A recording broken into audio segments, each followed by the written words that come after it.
अहमदाबाद से लंदन जा रही बोइंग 787 ड्रीमलाइनर टेक ऑफ करती है और अगले कुछ सेकंड के अंदर क्रैश कर जाती है। इसमें 230 पैसेंजर और 12 क्रू मेंबर के साथ 242 लोग सफर कर रहे थे। इस प्लेन क्रैश में 241 लोगों की दर्दनाक मौत हो गई।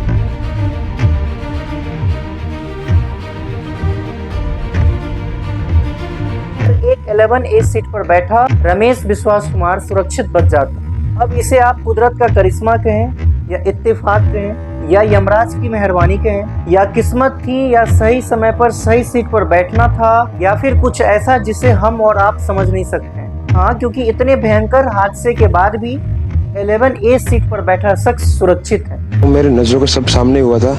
मेरे खुद को भी बिलीव नहीं होता कि मैं कैसे उसमें से जिंदा बाहर निकला। थोड़ा टाइम लेके तो मेरे को लगा था कि मैं भी मरने वाला हूँ, लेकिन जब मेरी आँख खुल के मैं देखा ना तो मुझे लगा मैं जिंदा हूँ।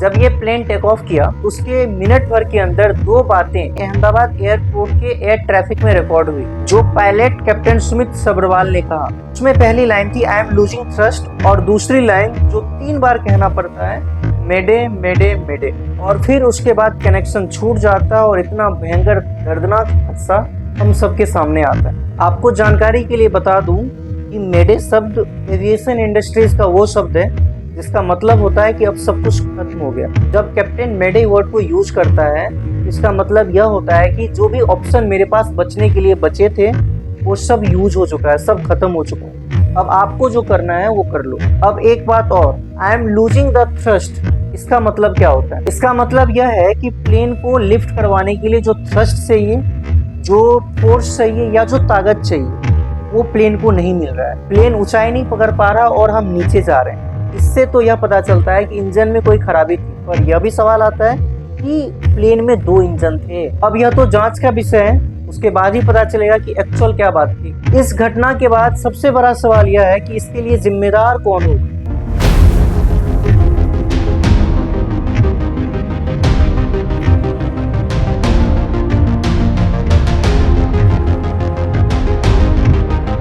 पहली जिम्मेदारी होगी एयर इंडिया की, जिस पर हमारे देश के लोगों ने विश्वास किया और अपने परिवार के लोगों को, अपने दोस्तों को, अपने चहेते को एयर इंडिया में भेजा ताकि यह सुरक्षित लंदन पहुंच जाएंगे।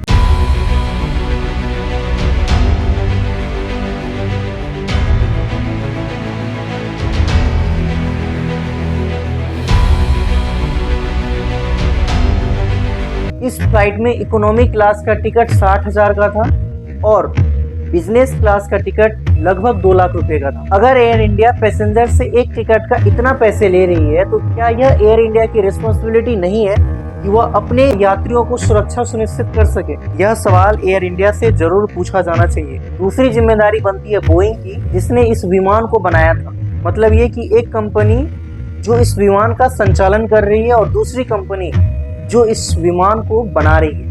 बोइंग कहता है कि यह सबसे सुरक्षित विमान है। कंपनी इस विमान को 2000 करोड़ रुपए से ज्यादा में बेचती है। सोचिए, एक विमान 2000 करोड़ से ज्यादा रुपए में बेची जा रही है और इतने महंगे विमान की दोनों इंजन फेल हो गई। इसके लिए बोइंग को यह जिम्मेदारी लेनी होगी और सामने आकर हर एक सवाल का जवाब देना होगा। दुख तो एयर इंडिया ने भी जताया और बोइंग ने भी जताया, लेकिन क्या इसके दुख से जो पैसेंजर अपनी जान गंवा चुके हैं इस भयंकर हादसे में, क्या वह लौट कर आएंगे? और अगर विमान में कोई खराबी आती है तो क्या बोइंग इसकी जिम्मेदारी लेगा?